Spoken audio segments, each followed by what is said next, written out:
faltan 24 horas para que Pedro Castillo juramente como el nuevo presidente del Perú. Y no tiene gabinete. No tenemos la más remota idea de quién será el presidente del Consejo de Ministros, ni de quiénes serán sus ministros. Y cuando decimos no tenemos la más remota idea, es porque no hay ninguna filtración, lista que circule, chat de amigos, nada de nada. Se hicieron varias especulaciones durante el último mes. De un lado, que el presidente del Consejo de Ministros podrían ser, ¿no es cierto?, Verónica Mendoza, Roger Nájar, el candidato por el cual apuesta Vladimir Cerrón hasta el día de ayer, que podría ser, de repente, el mismo Pedro Franklin, voceado como ministro de Economía, o el mismo señor Ceballos, el doctor Ceballos, voceado como ministro de Salud. No hemos sabido más porque no hay más. Hay otros que se han autoproclamado o que están haciendo los lobbies correspondientes para que los nombren de algo. Pero no hay ninguna información cierta, ni siquiera como filtración, para saber qué es lo que está pasando. Lo único que tenemos es el anuncio de Vladimir Cerrón, que no ha sido elegido presidente, a quien no le corresponde nombrar a nadie, ni darle línea a nadie, que el candidato del partido es Roger Nájar, como hemos explicado en este programa, una persona que embarazó a una jovencita, nunca quiso reconocer a la niña, jamás quiso pagar alimentos y tuvieron que llevarlo a juicio, un juicio por filiación, que le ganaron en rebeldía porque se negó a hacerse la prueba de ADN, y a juicios de alimentos a una niña a la cual le pasaba 70 soles y que luego cuando ella demandó que se le pagara sus estudios universitarios, el señor Nájar ya estaba en el Congreso. Es la única razón por la que se recuerda al señor Nájar de su paso por el Congreso. Y además, hay que decir, no pudo postular a este Congreso porque se olvidó de contar esta historia en su hoja de vida y fue inhabilitado para postular al Congreso. Es el único candidato que hay. ¿Por qué es esto tan importante? Ustedes dirán, pero bueno, no es tan importante. Es absolutamente importante para el señor Pedro Castillo. No puede realizar un solo acto de gobierno sin sus ministros. Y no es que lo diga yo. Vamos a leer nuevamente la Constitución, que puede no gustarle, pero que dice algo muy claro al respecto. Los invito a leer el capítulo 5 del Consejo de Ministros. Y dice lo siguiente, artículo 119.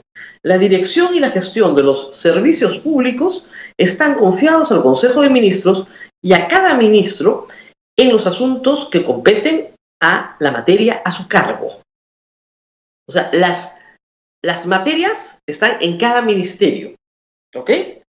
Artículo 120. Escuchen bien. Son nulos los actos del presidente de la República que carecen de refrendo ministerial. No hay ministro, no hay acto del presidente de la República. No puede mandar un proyecto al Congreso porque no lo ha aprobado el gabinete. No puede presentar nada. No puede sacar un decreto de urgencia de nada, ni un decretito. No puede mandar a comprar ni gasolina para el carro. Necesita a los ministros. Es absolutamente indispensable que luego de juramentar el presidente de la República, le tome juramento a sus ministros. No es un capricho, no es la simbología de un poder de derecha. Es lo que manda la Constitución. ¿Por qué? Porque el presidente de la República es políticamente irresponsable. Y les leo. Artículo 121. Los ministros reunidos forman el Consejo de Ministros. La ley determina su organización y funciones. El Consejo de Ministros tiene su presidente. Corresponde al presidente de la República presidir el Consejo de Ministros cuando lo convoca o cuando asiste a sus sesiones. Artículo 122. El presidente de la República nombra y renueva al presidente del Consejo. Nombra y remueve a los demás ministros a propuesta y con acuerdo respectivamente del presidente del Congreso. Perdón, del Consejo. Si el presidente del Consejo no propone, porque no existe el presidente del Consejo, entonces, ¿con qué acuerdo los va a colocar? Tiene que nombrar primero y ya a un presidente del Consejo de Ministros que le proponga ministros para que mañana vayan a juramentar. hay más cosas acá, pero quisiera leer los requisitos para ser ministro. Para ser ministro de Estado se requiere ser peruano por nacimiento, ciudadano en ejercicio y haber cumplido 25 años de edad. Los miembros de las Fuerzas Armadas y la Policía Nacional pueden ser ministros. Los acuerdos del Consejo de Ministros, artículo 126. Todo acuerdo del Consejo de Ministros requiere del voto aprobatorio de la mayoría de sus miembros y consta en actas. Los ministros no pueden ejercer otra función pública, excepto la legislativa.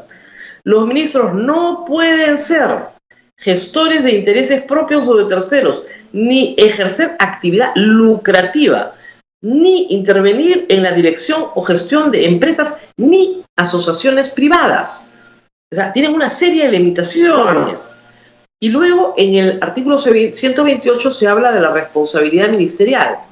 Los ministros son individualmente responsables por sus propios actos y por los actos presidenciales que refrendan. Es decir, el ministro es responsable del acto presidencial que refrenda. ¿Por qué? Porque el presidente no es responsable.